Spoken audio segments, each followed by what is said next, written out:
Mi nombre es Roberto Noriega, soy miembro del staff de abogados del estudio Linares Abogados. Soy abogado senior en el área del derecho penal, penal ambiental y penal laboral. Hoy tengo la posibilidad de conversar con ustedes con relación a las consecuencias penales a raíz de un accidente de trabajo. Los accidentes de trabajo hemos tenido la posibilidad de asumir la defensa técnica de muchas compañías cuando existen o se suscitan accidentes de trabajo dentro de los campamentos de las mismas, asumiendo la defensa técnica de estas compañías e incluso de los trabajadores que en ellas laboran. Podría ser homicidio o podría ser lesiones. En el caso de homicidio, se investigará cuando algún trabajador fallece como consecuencia de algún acto que se generó a raíz de un accidente. En el caso de lesiones, cuando existan, pues, valga la redundancia, lesiones leves o lesiones graves en contra de algún trabajador. Para poder determinar, en el caso del accidente de trabajo, cuáles son las causales, debemos entender que la única forma de que se impute responsabilidad penal por homicidio o lesiones como consecuencia de un accidente de trabajo es solamente por conductas delictivas culposas. ¿Qué significa culposas? Que hay ausencia de dolo. El dolo es el conocimiento más la voluntad. Es decir, yo quiero y cometo un hecho delictivo. Vamos a dar un ejemplo. Hoy en la mañana me levanto y estoy pensando en asesinar a Juan Pérez. Cojo un arma de fuego, cargo la misma, voy en busca de Juan Pérez y le disparo. Asesinato. Quise y lo cometí. En el caso de la culpa es todo lo contrario. Hay ausencia de voluntad. Vale decir, yo sé que se puede cometer un hecho ilícito, yo sé que puedo cometer una infracción, pero a pesar de ello, realizo actos que van a permitir que se lleve a cabo. No quiero hacerlo, no quiero causar daño a un tercero, pero lamentablemente la conducta que despliego genera el accidente. El clásico ejemplo de la culpabilidad es cuando una persona sale conduciendo su vehículo y sabe que no debe ir a exceso de velocidad. Vía expresa, sé que debo ir a 80 km por hora. Carretera central o carretera panamericana o carretera panamericana norte, panamericana sur. Debo ir a 100 km por hora. Pero yo simplemente hago caso omiso de lo que dice el reglamento de tránsito o de lo que dicen las señales de tránsito en la carretera y voy por encima del máximo permitido en velocidad. Se me cruza una persona de manera intempestiva y lo mato o lo lesiono, impactando con mi vehículo a dicha persona. ¿Qué sucedió? Yo no quise causarle daño, yo no quise lesionar a esa persona, mucho menos quise causarle la muerte, pero lo hice. ¿Por qué? Porque sobrepasé el límite máximo permitido para la velocidad en la zona del accidente. Eso es la culpa. La culpa no es otra cosa que la negligencia, la imprudencia o la impericia con la que una persona actúa. En el caso de la negligencia tenemos que es actuar de un modo diverso al que nos mandan las normas, a un modo diverso al que nos mandan los cánones. La imprudencia no es otra cosa que actuar sin un freno necesario, no actuar con la debida reserva del caso. Y en el caso de la impericia es llevar a cabo o ejecutar una acción sin tener los conocimientos necesarios para hacerla. Vamos a entender que tanto la negligencia como la imprudencia van de la mano. En el ejemplo que acabamos de tocar, definitivamente había imprudencia y negligencia. Y posiblemente podríamos advertir que habría impericia cuando a la persona que cometió el accidente de tránsito le van a pedir sus documentos para conducir un vehículo motorizado. Si no tenía brevete, definitivamente estamos también ante una situación de impericia. Las mencionadas revisten lo que es la culpabilidad. En el caso de los accidentes de trabajo, aplica estrictamente lo que acabamos de señalar. Por ejemplo, el ingeniero residente de una obra ordena a uno de los trabajadores que manipule un equipo u opere un equipo pesado, sabiendo que dicho trabajador no tiene los conocimientos necesarios para hacerlo.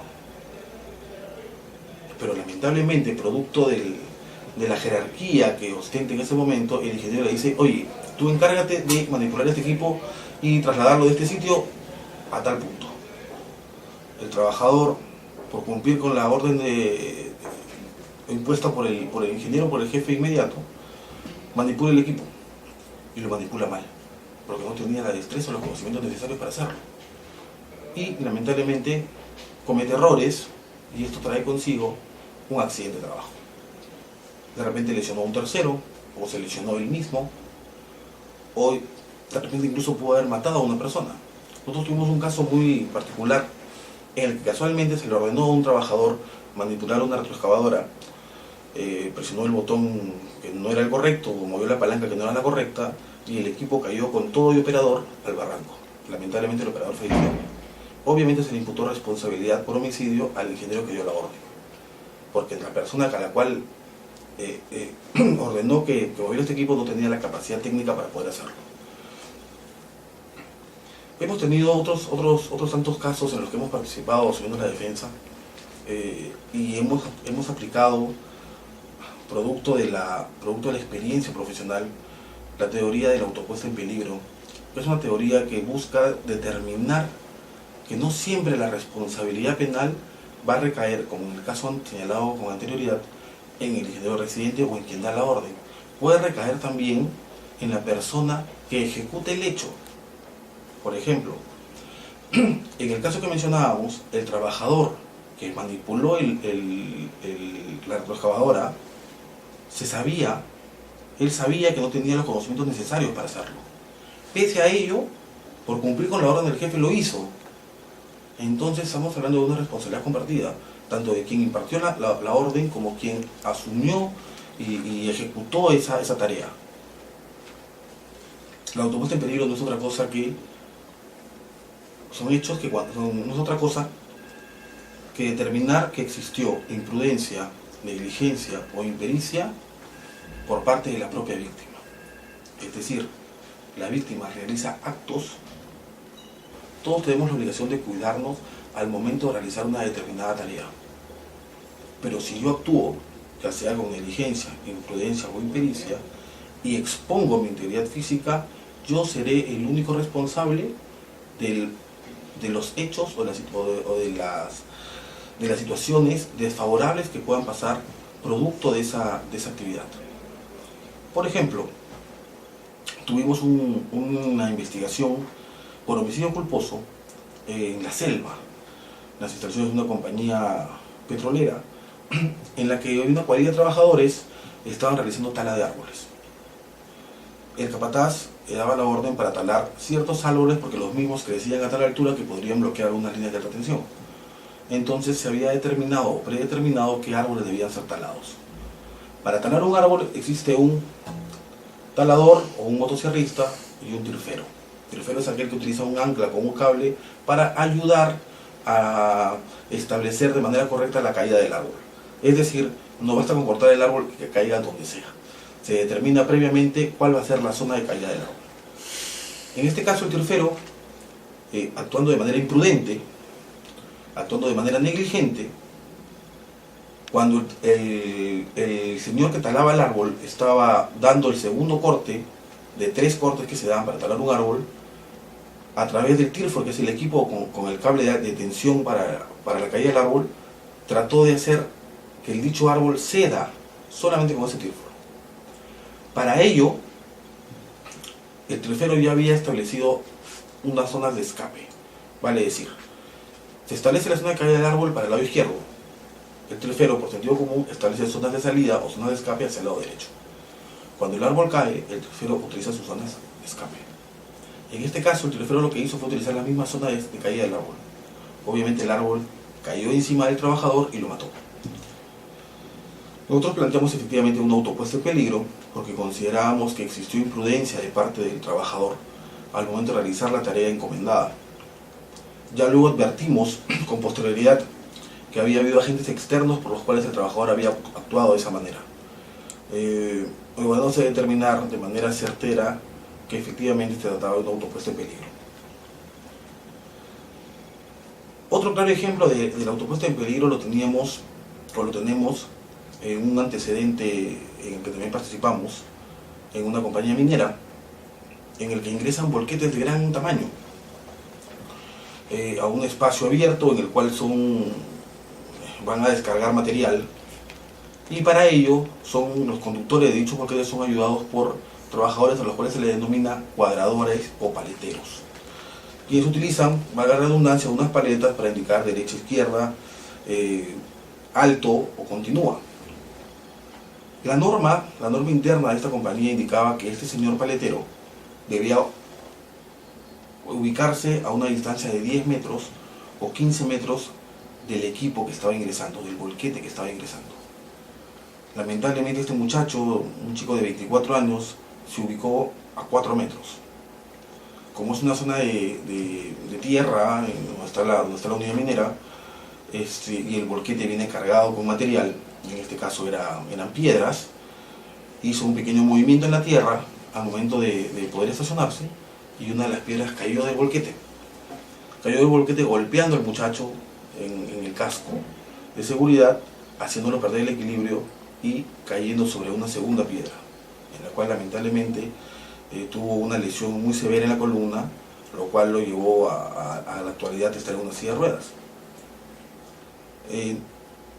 No voy a tocar el tema social porque es un tema que seguramente lo tocaremos en alguna otra oportunidad, pero lejos del tema social, al tema estrictamente penal, hicimos lo propio, planteamos una autopuesta en peligro indicando que el trabajador, a pesar de estar debidamente capacitado, a pesar de tener todas las charlas de seguridad necesarias, simplemente infringió el deber de cuidado. Es decir, no se protegió. En buen cristiano no se protegió. Él debió cuidar su integridad física, más aún si la norma o la charla de seguridad o los parámetros de seguridad que a él se le han enseñado le indican que debía colocarse a 15 metros de ese equipo. Si el chico se colocó a 3 metros, actuó con negligencia y con imprudencia, lo cual generó que se le cayera la piedra en la cabeza y lamentablemente ocurriera este accidente de trabajo. Hoy por hoy, las compañías se preocupan mucho por el bienestar de sus trabajadores. No solamente porque existen normas muy severas que sancionan penalmente cuando se violentan las mismas, sino porque además vivimos en un mundo en el que el día a día implica saber que debemos proteger a quienes son nuestros colaboradores. Las compañías eso lo toman muy en cuenta ahora y son muy preocupadas por ello. Los accidentes de trabajo siempre se van a dar. Lamentablemente ocurren siempre detalles, hechos, agentes externos que los van a generar. Lo importante es saber que debemos cuidarnos, que debemos saber que hay parámetros, que hay cánones, que hay normas que debemos respetar para que dichos accidentes no se susciten. Debemos saber que no debemos actuar con negligencia, que no debemos actuar con imprudencia y que si no tenemos los conocimientos necesarios para realizar una gestión, es mejor decirlo: no tengo los conocimientos, no sé cómo se realiza esta gestión, antes de que ocurra una desgracia. Yo creo que tanto empleadores como trabajadores hoy por hoy lo tienen bastante claro. Hemos visto dentro del ejercicio de la profesión y hemos podido apreciar con claridad que las compañías ahora son muy preocupadas de los accidentes de trabajo. No solamente por las consecuencias penales que traen los mismos, sino además, y que es lo más importante, el bienestar de los propios trabajadores. Espero que esta charla les haya sido de utilidad y ojalá nos volvamos a ver otro día.